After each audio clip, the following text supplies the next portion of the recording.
Dr. Sumit Bakshi. In this video, I will put some light on difference between stratified sampling and cluster sampling. For details of stratified and cluster sampling, you can watch my other videos. Link I will give in the description box. Let's start with this video.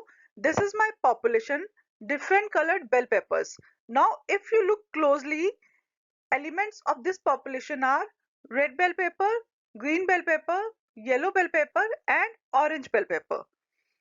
Now, if I will use stratified sampling method to draw sample from this population, I will have these four stratas.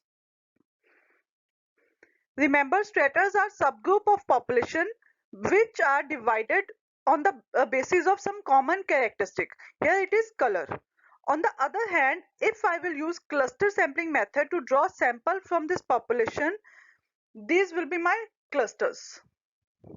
Remember, each cluster is true representative of the whole population. Now, what is the difference between these two? In case of stratified sampling, groups are homogeneous within. What does that mean? Within each stratas, all the elements are alike. Like in this strata, all the bell peppers are green. In this strata, all the bell peppers are orange. In this strata, all the bell peppers are red. So groups are alike within. Groups are homogeneous within in case of stratified sampling. But in case of cluster sampling, groups are not homogeneous within. Within, all the elements are different. Within one cluster, all the elements are different. So second point is, in stratified sampling, groups are mutually heterogeneous. Mutually heterogeneous means one strata is different from another strata and different from third strata. This is first strata, green bell pepper. Second strata is of orange bell pepper. These two groups are not alike. These are heterogeneous in case of stratified sampling. But in case of cluster sampling, groups are mutually homogeneous. First cluster is homogeneous to second cluster, is alike to second cluster, is alike to third cluster. All the clusters are alike. So all the clusters are homogeneous mutually. Third point is, in stratified sampling, simple random sampling is used to draw sample from the strata. From one strata, simple random sampling is used to draw sample. Then from second strata, simple random sampling is used to draw sample. This way, from all the strata, simple random sampling is used.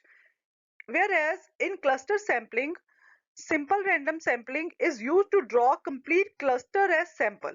Each cluster work here as sampling unit.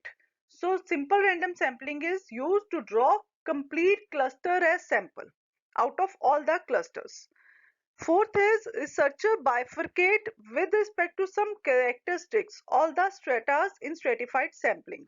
But in case of cluster sampling, mostly pre-existing groups are used as clusters.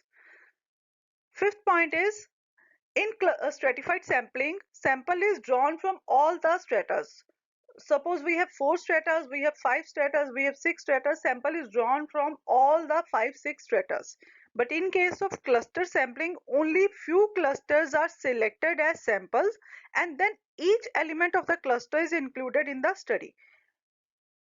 Suppose I have used simple random sampling in this cluster sampling, and this fourth unit, this fourth sampling unit, fourth cluster, I have drawn as sample. Now all the elements of this fourth cluster will be part of my research, will be part of my study. Now just to revise, in stratified sampling, groups are homogeneous within but heterogeneous mutually. But in cluster sampling, groups are heterogeneous within but mutually homogeneous. In stratified sampling, researchers draw different strata with respect to some common characteristic. But in cluster sampling, usually pre-existing groups are used as clusters. In stratified sampling, simple random sampling is used to draw sample from the strata. But in cluster sampling, simple random sampling is used to draw complete cluster as sample. Each cluster work here as sampling unit. In stratified sampling, sample is drawn from all the stratas. In cluster sampling, only few clusters are selected as sample, and each element of those clusters are included in the study. That's all with this video. Thank you. Hope you liked the video.